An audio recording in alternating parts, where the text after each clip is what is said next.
Welcome to the City Current Show, powered by Higginbotham. I'm your host, Jeremy Park. We're always honored to bring you inspiring stories of individuals and organizations making a difference and powering the good. And that's why we're honored to be talking about service over self, SOS. We're here with your Executive Director, Philip Walkley. How are you doing? I'm doing great. Thanks for having me.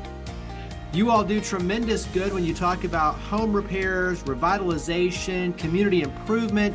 Let's start, though, with a little bit of backstory. When you look at the history for SOS, give us a little bit of context.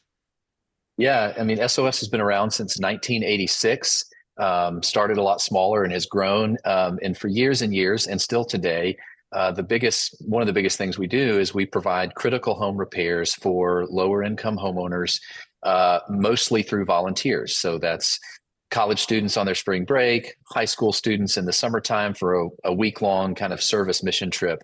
And so that's what we've done for years. We've repaired well over 1,000 homes in our city in that time.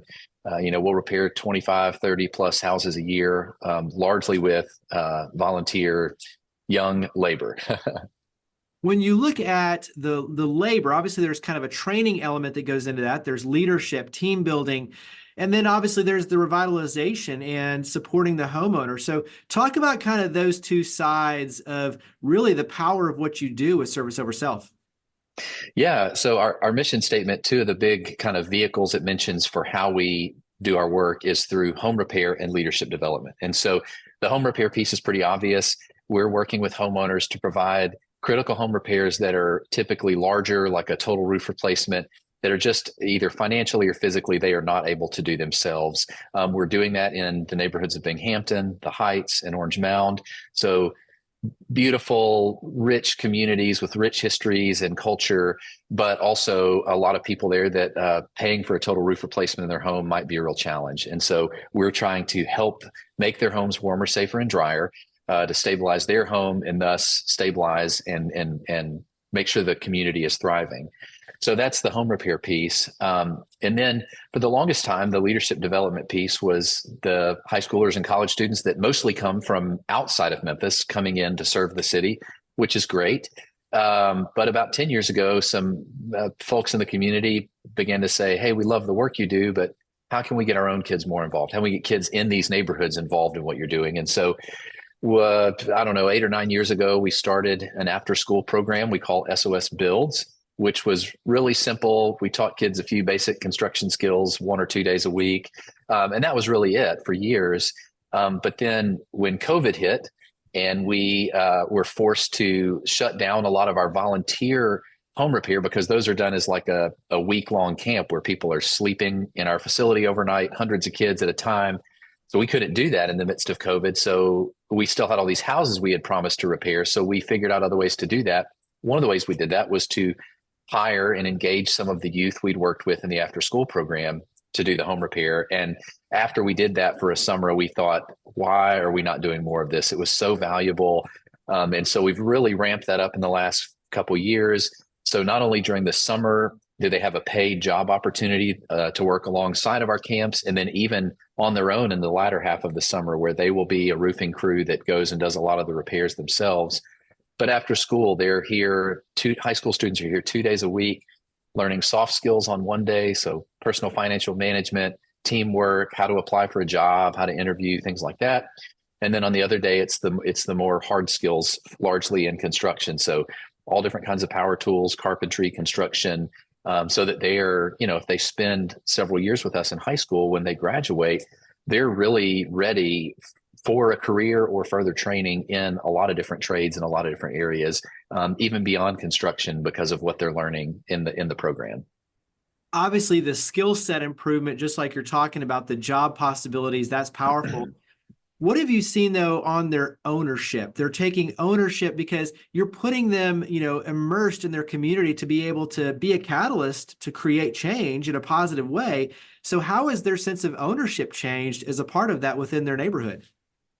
Yeah, I think we see that a lot in the summertime when they're actually out in the community doing these bigger projects, doing this home repair, because for them, they look at it, even though it's a paid job for them, so they're getting paid, but they look at it as community service. So they they're like, man, this is my own neighborhood, or, I don't live too far from here and I get to help people out in my own community. And that's pretty cool that even though it is a job, that they still see it as there's this kind of pride that I'm making this place a better place by the work that I'm doing. And that's a really cool part of it. How does that also tie in when you talk about those who are locals, but then working alongside those who are from out of town and being able to kind of share? There's a cool, I think, kind of synergy around the relationship element of that too. That's a neat piece to what you're doing. Yeah, for sure. I mean, the coolest way we saw that was during our summer camps when we had, yeah, again, high school volunteers from all over the country. We had hired some college summer staff also from all over the country to help manage volunteers. But we hired several of the guys and girls from our after school program, and they were helping lead the program. And they knew how to roof houses better than the volunteers, better than the college summer staff, because they've been working with us, for several years. And so I think there was this level of respect that was garnered that, maybe otherwise would have been harder to build because, hey, we're from two different places. We don't know each other. But when they see these high school kids from the community step in to serve their own community and they're really good at what they're doing, it's this like, oh, this is cool. And so we saw that camaraderie happen in just really cool ways. How are the projects selected when you look at like a roofing, kind of stepping in, and whether it's roofing or some of the other projects, how are those selected? It's an application process mostly through word of mouth. So again, we've done work in these communities long enough that people are aware of our name and our work. And so homeowners can apply, and assuming they meet our basic criteria, which are that they own their home, live in their home, and live in one of our partner neighborhoods. Those are essentially they would pre-qualify for the work, and then we do a home assessment on all those applications.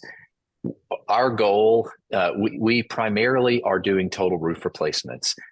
If there are other things we can do to help make the home warm, safe, and dry, we often do that. So we're able to put blown-in insulation in some of the attics, or do some other minor repairs to help. But yeah, so we assess the homes based on the need of the home. Does the homeowner qualify? And then we follow up with them and go from there.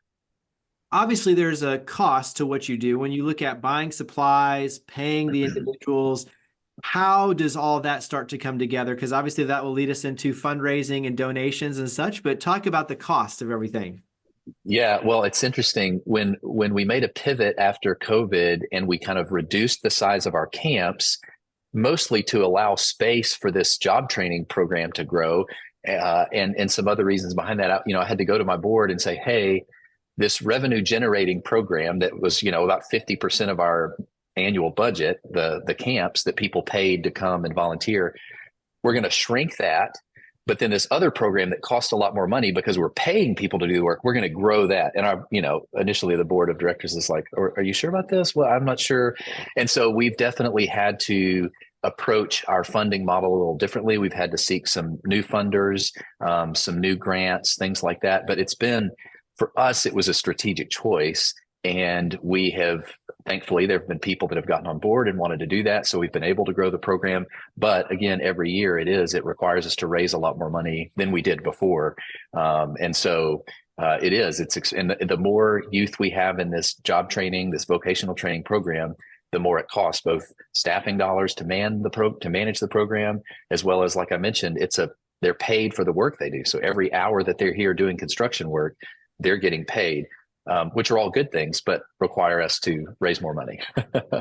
When you look at economic impact, are there any statistics or numbers that put a smile on your face? And I'm thinking along the lines of, when you look at re-roofing a home, the value of that home, and obviously for them to have their independence, that's a big piece of it, but you're improving the value of the home. When you look at obviously the skill sets and the workforce development, the talent development, there's a powerful piece of that is lifting our community and creating more job opportunities, entrepreneurs. So when you look at kind of the impact side, what puts a smile on your face, either the numbers or even just the story side? Yeah, so we're actually in the kind of beginning phases to put some of that data together. We have a partnership with Slingshot Memphis. They kind of worked us through a lot of ideas about how we can actually better track the impact that we're having. And so we're in the process of developing some better evaluative plans to give us better data. But anecdotally, we see the impact because if the program has grown, but it's still small enough that we know all of the kids in the program well, and we see them doing things like we've had at least 2 or 3 program graduates in the last couple of years who a part of the program is an IDA account, an individual development account, which is a matched savings account. So every dollar they save in that savings account, we will match dollar for dollar up to $1,750. So they can finish the program with $3,500 that they can then use to buy a car, to pay for educational expenses, other things like that.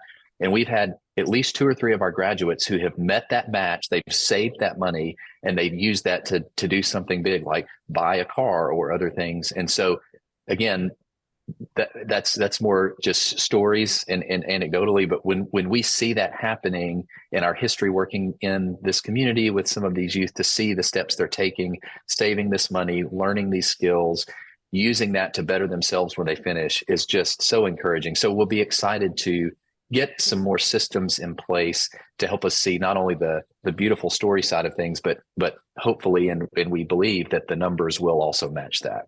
Yeah. How can the community help your efforts? Well, I mean, obviously the thing, I mentioned earlier, like all nonprofits, it takes money to do what we do. And so constantly looking for new sources of funding and things like that. But one of the things that we're in the process now with this vocational training work is trying to form more and new partnerships for soft handoffs for these program graduates. So many of them are highly capable to go to a 4-year university if they wanted, but many of them may pursue other options like further vocational training in a specific skill or go right into the workforce. We've had one of our graduates recently was hired as a carpenter's assistant right after he graduated high school. So if you're in the workforce development world, either with further training or have a company that would look to hire young people like this out of a program like ours, we would love to hear more and talk to you. How have you grown as a part of this? When you look at even, having to go to your board and saying, hey, I know we typically go down this path and that's a revenue generation. I want to go down this path because it can make a bigger difference locally. How have you grown, over the years in your leadership and your development and your ability to create change? That's a great question. I mean, I feel like I'm constantly still trying to figure it out. But I think so, when the world essentially felt like it shut down in COVID and we didn't know what was coming, we spent some intentional time as a staff. And one thing that I think was really valuable that was helpful for me is we never asked the question, how do we get back to doing our camps as quick as possible or at the same level as possible? Because the word camp is nowhere in our mission statement, right? These volunteer camps that we host. The question we ask instead is, how can we most effectively fulfill our mission? And we ultimately decided to continue doing our camps. We just made some changes and made them a little smaller. And then we grew this other program. And so I think that was a really helpful exercise for an organization that is basically known as this summer volunteer camp to take everything, even the camps, and put it on the table and say, everything's on the table.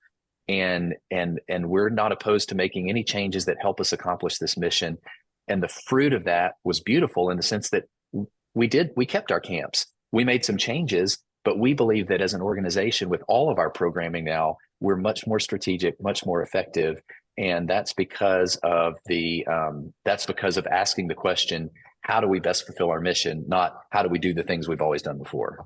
Yeah, that's a great answer too. I like that. That's, still staying true to the mission, but being confident enough to say, let's focus on the mission, but not necessarily just on the programmatic pieces. Like, what can we ultimately do better to fulfill the mission? I love that. I mean, that goes back to leadership and the higher purpose of what you're trying to accomplish. So talk about ways the community can connect in, obviously website, social media. How can we start taking next steps to get involved with service over self? Yeah, that's great. Our website is sosmemphis.org.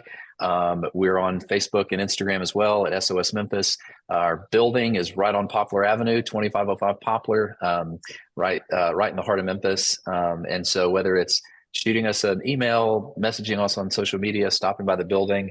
If you have questions, we'd love to answer those, or love to show you around, or if you just want to check out the work, or if you were a part of a church or school group that might want to bring a group of college students or high school students to come for a week-long service trip in the spring or summer, we can talk to you about that. There's or like I mentioned earlier, an employer who might be interested in hiring some of the guys that are coming through our program, guys and girls. So lots of different ways. And if there's something I didn't mention that you want to know more about, you can always reach out and just ask us a question. Yeah. Philip Walkley, Executive Director, Service Over Self, SOS. Thank you for all you and your amazing team do in the community. Thank you for coming on the show. Thanks, Jeremy. Glad to be here. Higginbotham Insurance and Financial Services is proud to power the City Current Show. We're a people-first company that protects what matters most, the families, businesses, and trailblazers that keep our community going. As one of the nation's top independent insurance firms, Higginbotham is a single-source solution for business insurance, employee benefits, HR services, and personal insurance that's customized for you.